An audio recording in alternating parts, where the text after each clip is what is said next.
एक साल पहले हमने एक न्यूज़ प्रकाशित की थी ट्रैफिक वार्डन को लेकर के, जिस तरीके से उनकी सैलरी जो अलॉट की गई थी उससे कई गुना कम उनको सैलरी दी जाती है। लेकिन इस बार का मामला कुछ ऐसा है कि इनको सैलरी दी ही नहीं जा रही है।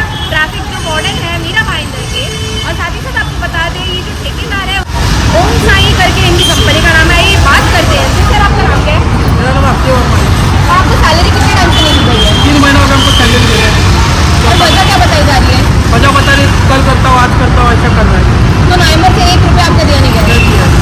तो आप जब वहाँ से सैलरी मांगेंगे तो वहाँ से आपको क्या जवाब मिलता है? कल करो, आज करूँगा, कल करूँगा, आज करूँगा, ऐसे ही वो 3 महीना हमको लगा दिया है। और किस तरीके की कुछ आपको जॉब से निकालने की वो बात बोलता करते है हैं? कि तुम कुछ पगार बिगार की तरफ आप नहीं जाओगे तो घर पे बिताने का काम होता है, धमकी देता है तो हमको। आज आप सबने यूनिफॉर्म क्यों नहीं पहनी है? क्योंकि हमको कल रात को मैसेज आया है कि कंपनी से कि कोई ऑर्डर कल से काम पे जाएगा नहीं।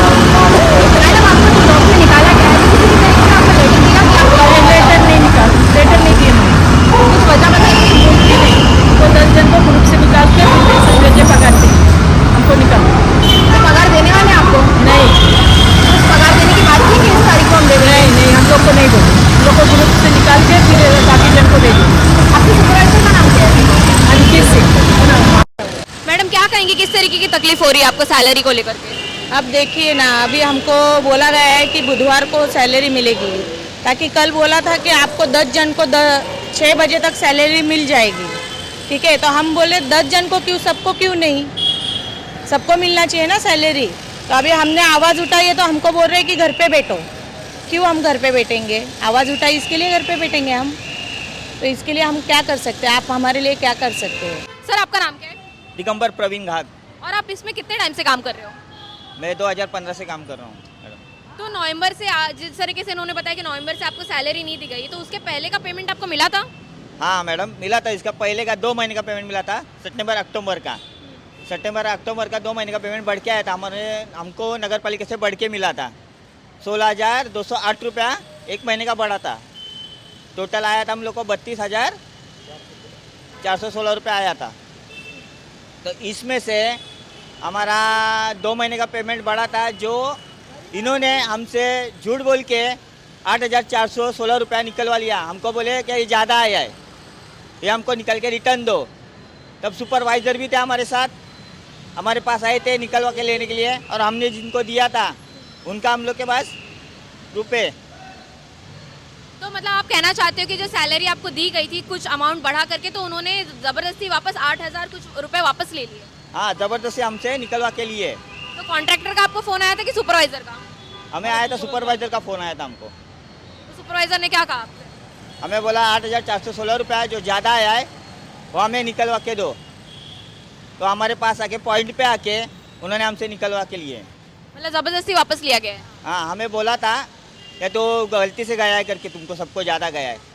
तो मतलब सिर्फ एक लोगों को सैलरी ज़्यादा करके नहीं मिला था, सबको ही मिला था? सबको आया था मैडम, सब पूरे ट्रैफिक वार्डन का आया था, सबसे लिया है। किसी सबसे कैश लिया है, किसी जीपे गया है, ऐसा करके सबसे गया है मैडम। मैडम आप यहाँ पर कितने टाइम से काम कर रही हो और आपका नाम क्या है? मनीषा।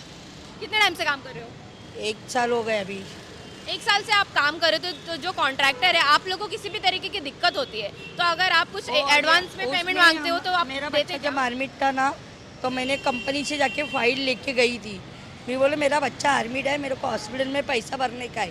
वो क्या बोला, तुम्हारा प्रॉब्लम है, 1,500 रुपये ले। 1,500 रुपये में क्या हो जाएगा, दवाखाने का खर्चा नहीं आ सकता है।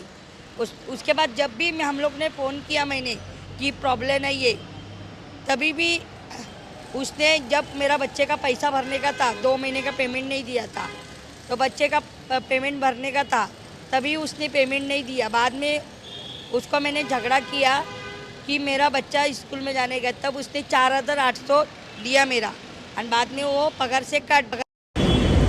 आणि अभी बच्चा भी हॉस्पिटल में एडमिट था। मैं डॉक्टर का फाइल लेके गई थी ऑफिस में, तो बोला हम लोग का प्रॉब्लम है, तुम लोग का डेली प्रॉब्लम रहता है। तो आप सुपरवाइजर के पास गए थे कि डायरेक्ट कॉन्ट्रैक्टर के पास? डायरेक्ट मैं ऑफिस में गई थी, सुपरवाइज़र को फ़ोन किया था मैंने। वो बोला मनीषा वो नहीं दे रहा है। उसने बोला कि उसने भी ट्राई किया था कि उसका लड़का हॉस्पिटल में एडमिट है, उसको पैसा दो, पर उसका भी नहीं सुना कंपनी वाले ने, अनिकेत सर ने। तो बाद में उसको मैंने फ़ोन किया, डॉक्टर का फाइल भी भेजा था उसको। बोली मेरा बच्चा हॉस्पिटल में एडमिट है, मेरे पास पैसा नहीं है डॉक्टर को ले। उसने दिया नहीं मेरे को पैसा। मेरा मम्मी के इधर से मैं पैसा लेके आई और बच्चे का इलाज किया। यानी उसने मेरे को खाली 1500 रुपये दिया है, ज़्यादा भी नहीं दिया। मांगा तो 500 रुपये देता है, नहीं तो 1000 रुपये देता है। उसमें हम लोग का घर कैसा चलेगा? 3-3 महीने पेमेंट नहीं देगा। आज वो रूम मालक मेरे को बोलते घर से निकालो, तो किधर जाएगा बच्चा लेके?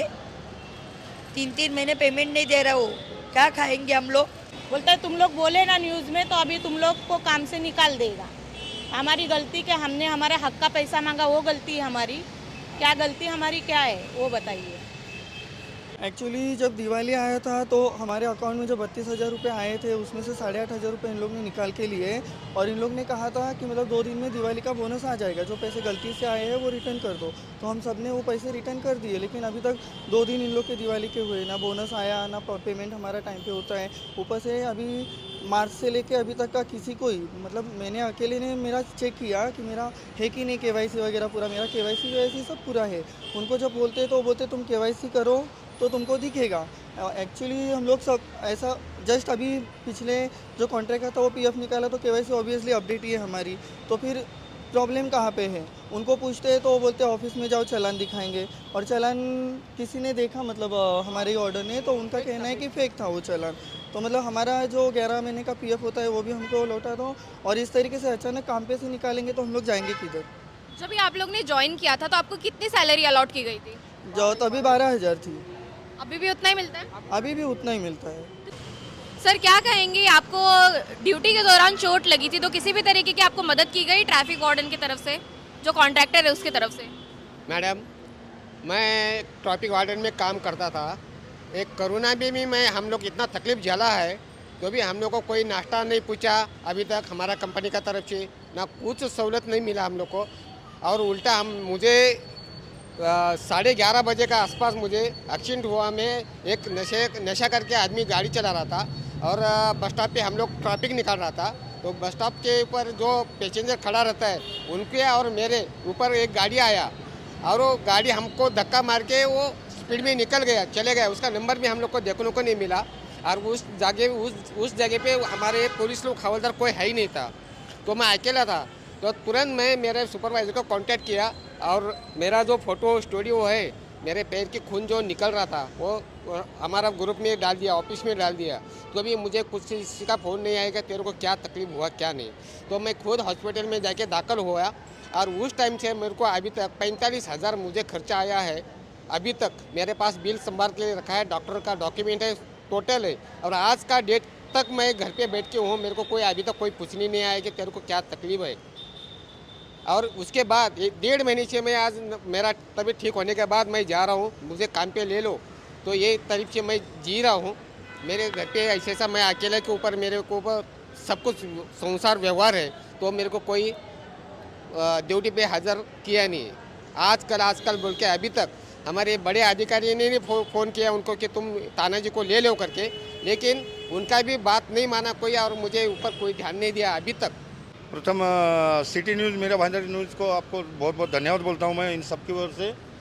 और विषय ऐसा है कि यहाँ पर जो मेरा भाईंदर क्षेत्र के अंदर जो 10 सालों से जो काम कर रहे हैं यहाँ पर लोग, सड़क पे धूल मट्टी में का वार्डन के रूप में मेरा भाईंदर की तरफ से ये काम पे रखा हुआ है। हर सड़क पर ट्रैफिक वगैरह ना हो, किसी का एक्सीडेंट हो, कुछ भी हो, तो ऐसे लोगों को तत्काल मदद किया जाए करके मेरा भाईंदर महानगर पालिका ने ओम साई फैसिलिटी को टेंडर दिया हुआ है, ताकि लोगों की सुरक्षा मेरा भाईंदर की करे। उसलिए वार्डन को चुना हुआ है। इसमें महिला भी और पुरुष भी है। तो इसमें जो है कि इनके धूल मिट्टी में काम करने के बाद भी इनको जो कई 3-3 महीने का जो तनख्वाह नहीं दिया जाता है, और उसके बावजूद अगर ये अपनी हक से लिए मांगते हैं तो इनको धमकाया जाता है कि अगर पैसे के लिए बोलोगे तो आपको घर पे बिठाया जाएगा। मेरा भाईंदर महानगर पालिका ने इनको तनख्वाह बढ़ा कर देंगे करके इन्हें आश्वासन दिया था, और महानगर पालिका की तरफ से तनख्वाह बढ़कर आई थी। तो बढ़कर आने के बाद भी ये ठेकेदार के कुछ माफिया गुंडे, सुपरवाइजर वगैरह ये लोग जो है, इनको धमका कर जो बोलते हैं कि आप पैसा वापस दे दो, इसमें से 8,400 कुछ रुपया, नहीं तो आपको घर पे बिठाया जाएगा। तब भी इन्होंने घबरा कर जो है नौकरी के विषय में लेके इन्होंने पैसा वापस निकाल के दिया।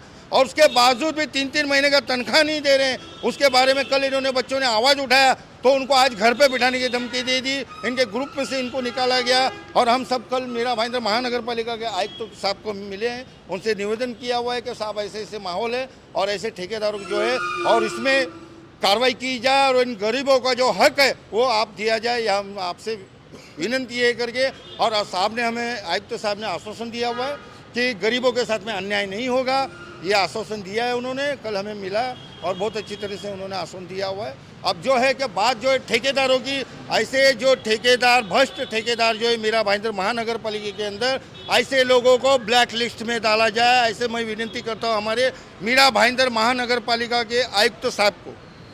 इसमें इतना ही नहीं, आप मीडिया मैडम से मीडिया के माध्यम से मैं निवेदन करता हूँ हाथ जोड़ के, इसके अंदर अगर कुछ खोद के निकालोगे तो आपको अपने आप पूरा दूध का दूध और पानी का पानी दिखाई देगा। कितना वार्डन का इनको टेंडर मिला हुआ है और कितने वार्डन से काम करवा रहे हैं, और जो वार्डन नहीं है उनका भी तनख्वाह यहाँ पर निकाला जा रहा है, और जो मेहनत कर रहे हैं उनको तनख्वाह नहीं दिया जा रहा है। ऐसे वार्डन को मैडम मैं आपसे सिटी न्यूज से विनती करता हूँ और आयुक्त साहब से कि ऐसे भ्रष्ट ठेकेदारों के ऊपर कड़ी से कड़ा गुना दाखिल किया जाए और ऐसे लोगों को हमेशा के लिए ब्लैक लिस्ट में डाला जाए। तो सर अगर इनकी मांग नहीं पूरी होती है तो आप इनकी तरफ से क्या कदम उठाएंगे? मैं अगर इनके साथ में गरीब मजदूर के साथ में अगर कुछ भी ऐसा गलत होता है तो मैं पंचशील सामाजिक संस्था अध्यक्ष, मैं मुझसे जो होगा मैं तय तक जाऊंगा। नहीं हो पाया तो मैं लास्ट में अगर इनके ऊपर कार्रवाई नहीं हुई तो मैं ओपोजिशन पे बैठूंगा। तो जैसा कि आपने देखा ट्रैफिक वार्डन ने क्या क्या बताया है और साथ ही साथ परशुराम साड़वे ने क्या बताया है। अब देखना यह है कि आने वाले समय में महानगर पालिका इन पे कार्रवाई करती है या नहीं। आप मेरे पीछे देख सकते हैं कि कुछ ट्रैफिक वार्डन अभी भी काम कर रहे हैं, किस तरीके से वो ट्रैफिक पुलिस के साथ कंधे से कंधा मिला करके धूप में खड़े रहकर काम करते हैं, लेकिन फिर भी उनको सैलरी नहीं दी जाती है। और साथ ही साथ आपको बता दें कि जितने लोग अलॉट की गए हैं ट्रैफिक वार्डन के लिए, उनमें से कुछ लोग तो काम भी नहीं करते हैं, लेकिन फिर भी उनके नाम का सैलरी स्लिप बनता है और वो पैसा कटता है, लेकिन वो पैसा कहाँ जा रहा है वो तो अभी तक पता नहीं है। शायद ये ठेकेदारी ये पैसा पूरा खा रहे हैं। अब देखना ये है कि महानगर पालिका में इतनी विनती करने के बाद, इतना इनकी रिक्वेस्ट करने के बाद संजय काटकर जो मीरा भाईंदर महानगर पालिका के कमिश्नर है इसमें क्या कदम उठाते हैं। इस कॉन्ट्रैक्टर को ब्लैकलिस्ट किया जाता है या नहीं, ओम साई इस कंपनी का नाम है, ये तो अब आने वाला वक्त ही बताएगा। इसी तरह की खबरों के लिए बने रहिए, देखते रहिए मेरी यानी एकता पोदार के साथ सिटी न्यूज़ मुंबई।